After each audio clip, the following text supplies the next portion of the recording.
আসসালামু আলাইকুম। তো প্রথমত বলি যে ভালো রাখার মালিক আল্লাহ তাআলা। তারপরে নিজেদের সাবধানতা অবলম্বন করতে হবে। তো রাস্তার পাশে থাকলে কিন্তু অনেক কিছুর সাক্ষী হওয়া যায়। তো দেখেন আমি সকালবেলা ঘুমের থেকে উইঠাই মানে আমি কিন্তু আমার ঘরের সামনে থেকে ভিডিওটা একটু জুম করে দেখাইতাছি। আসলে রাস্তার পাশে বাড়ি হইলে না অনেক কিছুরই সাক্ষী হওয়া লাগে। তো এত গাড়ি যাইতাছে তো মতলব উত্তরের যে শাহ সুলেমান ল্যাংটার দরবারে যে মেলা হয় প্রতি বছর চৈত্র মাসের ১৭ তারিখ, ওই মেলাটা কিন্তু শুরু হয়েছে। আজকে মনে হয় যে মেলার দ্বিতীয় দিন। তো এত গাড়ি যায় আসলে আমরা যেহেতু রাস্তার পাশে আসলে এই আওয়াজে মনে হয় যে ঘরেও থাকা যায় না। সারা রাত্র গাড়ি চলছে, এত বেশি গাড়ি। তা আমি না সকালবেলা ঘুমের থেকে উঠাই মানে কিছুক্ষণ দাঁড়ায় দেখলাম আর প্রত্যেকটা পিকআপ ভ্যান বইরা বইরা যাইতেছে। প্রতিটা মানুষের মাথায় গামছা বাঁধা এবং মানে গানের সিস্টেম প্রত্যেকটা গাড়ির মধ্যেই। তো অনেক মানুষ কেউ ফেরত যাইতেছে আবার কেউ নতুন করে আসতেছে, যেমন বাস, পিকআপ, সিএনজি, হাইস, প্রাইভেট কার, মানে কোনো গাড়ি আর মিস নাই।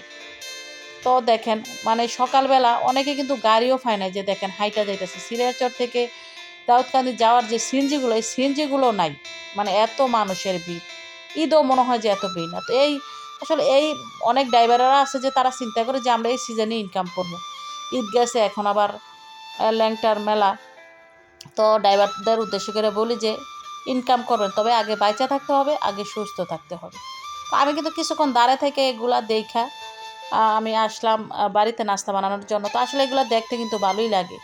তো প্রথমে একটা ফাঁকা পেঁপে ছিল, পেঁপেটা কাইটে নিলাম।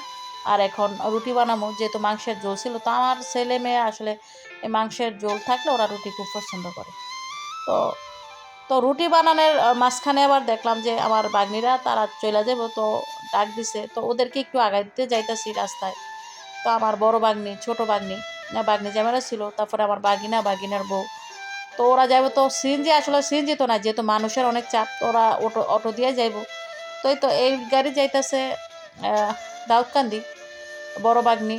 আর এটা হচ্ছে যাইবো হচ্ছে মতলব উত্তর হরিণ আর কি। আমার ছোট বাগ্নিকে বিয়ে দিছি মতলব উত্তরে হরিণা গ্রাম। তো আমি ওদেরকে আগাই দিই, তো আবার বাড়িতে যাইতাছি। তো আসলে ড্রাইভাররা না একদম পাগল হয়ে জায়গা, তবে ইনকামের জন্য। তো আল্লাহ তাআলা রিজিক রাখছে, আপনারা আপনার কাছে আসবে, কিন্তু সাবধানে থাকতে হবে। তো দেখা গেছে আমাদের এলাকায় কিন্তু অটো অনেক বেশি, এবং এখন কিন্তু পিক আপ ভ্যান বইরা বইরা চারিদিক দিক থেকে মানুষ আসে। এত মানুষ কোত্থেকে আসে আল্লাহ তাআলাই ভালো জানেন। তো আজকে আমার এক ফুফাতো ভাই অ্যাক্সিডেন্ট করছে। আসলে বড় এক পিক আপ ভ্যান নাকি ওরে ধাক্কা দিছে, মানে অটোতে ছিল, ধাক্কা দিছে। তো ও অনেকটা ব্যথা পাইছে, এবং গাড়ির মধ্যে যে যাত্রীরা ছিল, যাত্রীরা অনেকটা ব্যথা পাইছে। আসলে অনেক কাটাছিড়ি হয়েছে। এটা অ্যাক্সিডেন্টটা হচ্ছে সুজাতপুরের দিকে হয়েছে, সুজাতপুরের বাজারের উত্তর সাইডে মনে হয়। তো ড্রাইভারদের উদ্দেশ্য করে বলি যে আসলে সবাই মানে ইনকাম করতে চায়, গাড়ি চালায়, রাস্তাঘাটে থাকেন আপনারা যারা আছেন। তো সবাই আসলে সবার দিকে খেয়াল রাখবেন, কারণ আপনার যেমন ড্রাইভার, আপনি যখন আরেকটা গাড়ির মধ্যে ধাক্কা দিবেন সেও কিন্তু ড্রাইভার। তো সবাই সাবধানতা অবলম্বন করবেন। ভালো রাখার মালিক একমাত্র আল্লাহ তাআলা। তারপর নিজেদের তো সাবধান হয়ে চলতে হবে। তো এই তো আমি কিন্তু আমার ফুফাতো ভাইরে দেখতে আসছি। তো দেখেন ও আসলে ঘুমায় রইছে, যেহেতু সারাদিন অনেকটা দখল গেছে, তার উপর দিয়ে অনেকটা ব্যথাও পাইছে। তো ওর আর আমি ডাক দিলাম না। তো আসলে যে যেখানেই থাকেন আল্লাহ পাক সবাইকে ভালো রাখুক, সবাইকে হেফাজতে রাখুক। তো আগে তো বাইচে থাকতে হবে, পরে ইনকাম। আগে খেয়াল রাখবেন যাতে ভালো থাকেন, সুস্থ থাকেন, তারপরে ইনকাম করবেন। ইনকাম করতে গিয়ে নিজের জীবন কেউই হারায়েন না। তো ধন্যবাদ সবাইকে, ভালো থাকবেন সবাই, আল্লাহ হাফিজ।